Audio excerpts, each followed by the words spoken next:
Rais wa Irani Masoud Pezeshkian ameendelea kuikosoa kwa ukali Marekani kufuatia uamuzi wake wa kuweka mzingiro wa kijeshi wa majini kwenye bandari za Irani, akieleza kuwa hatua hiyo ni hatari isiyo halali kisheria na isiyoweza kufikia malengo yaliyokusudiwa. Kauli hiyo imekuja katika kipindi ambacho mvutano wa kisiasa na kijeshi kati ya Washington na Tehran umefikia kiwango cha juu zaidi katika miaka ya hivi karibuni. Katika taarifa yake, Pezeshkian alieleza kwa kina mzingiro wa majini si tu kiukwaji sheria za kimataifa, bali pia ni tishio kwa mfumo mzima wa biashara za kimataifa unaotegemea uhuru wa usafiri wa baharini. Alisisitiza kuwa Irani haitakubali kushinikizwa kwa njia ya kijeshi, akionya kuwa hatua hiyo inaweza kusababisha athari zisizotarajiwa kwa nchi zote zinazohusika moja kwa moja au kwa njia isiyo moja kwa moja katika eneo la Ghuba ya Uajemi. Alisema jaribio lolote la kuzuia au kudhibiti njia za usafirishaji baharini ni kinyume cha msingi ya sheria ya kimataifa na limekusudiwa kushinikiza kisiasa, lakini ni wazi halitafanikiwa. Badala yake litachochea migogoro zaidi na kuharibu misingi ya usalama wa kikanda. Kauli hii ina uzito mkubwa hasa kutokana na umuhimu wa eneo la Ghuba ya Uajemi ambalo ni tija muhimu ya usafirishaji wa mafuta duniani. Kupitia mlango mwembamba wa Hormuz, takriban theluthi moja ya mafuta yote yanayosafirishwa kwa njia ya bahari hupita kila siku.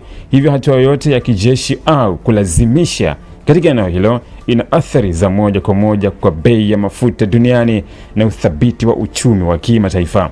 Kwa mujibu wa wachambuzi wa masuala ya usalama, mzingiro huo wa Marekani unaweza kuwa sehemu ya mkakati mpana wa kuibana Irani kiuchumi na kijeshi ili kuilazimisha kubadili msimamo wake kuhusu mpango wake wa nyuklia.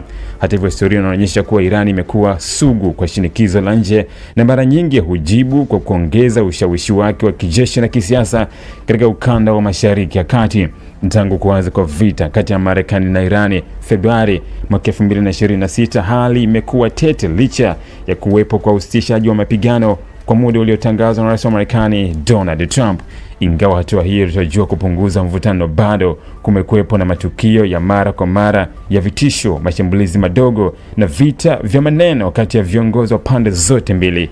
Irani kwa upande wake imekuwa ikisisitiza kuwa ina haki ya kujilinda na kulinda maslahi yake ya kitaifa, ikiwa ni pamoja na uhuru wa kusafirisha bidhaa zake kupitia bahari. Irani imeonya kuwa ikiwa mzingiro huo utaendelea, inaweza kuchukua hatua za kujibu ambazo zinaweza kuathiri moja kwa moja usafirishaji wa kimataifa katika Ghuba ya Uajemi.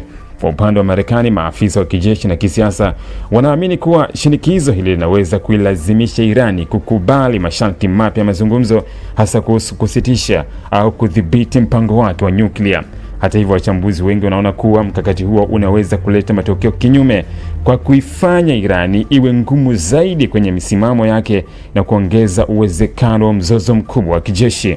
Katika mazingira haya, kauli ya rais inaonekana kuwa ishara ya wazi kwa Irani haitasalimu amri kirahisi. Badala yake inaandaa mazingira ya kujilinda kisiasa, kijeshi na kiuchumi dhidi ya kile inachokiona kama uchokozi wa nje. Wataalamu wa siasa za kimataifa wanaonya kuwa iwapo hali hii haitadhibitiwa kupitia diplomasia, dunia inaweza kushuhudia kupanda kwa bei ya mafuta, kuvurugika kwa minyororo ya usambazaji wa bidhaa na hata kuibuka kwa mzozo mpana zaidi unaoweza kuhusisha mataifa mengi ya kanda nje ya kanda hiyo. Kwa ujumla, hatua ya Marekani ya kuweka mzingiro wa majini dhidi ya Irani imefungua ukurasa mpya wa mvutano mkali katika Ghuba ya Uajemi, huku kauli za viongozi kama Pezeshkian zikionyesha wazi kuwa mgogoro huo bado uko mbali sana na kupata suluhisho la kudumu. Naitwa Onesmo Sangalali. Ili kuwa mwanafamilia bora wa Global TV, usisahau kusubscribe, like, kushare na kucomment. Baada ya kusubscribe, bonyeza alama ya kengele ili kupata taarifa kwa kila video inayopanda Global TV.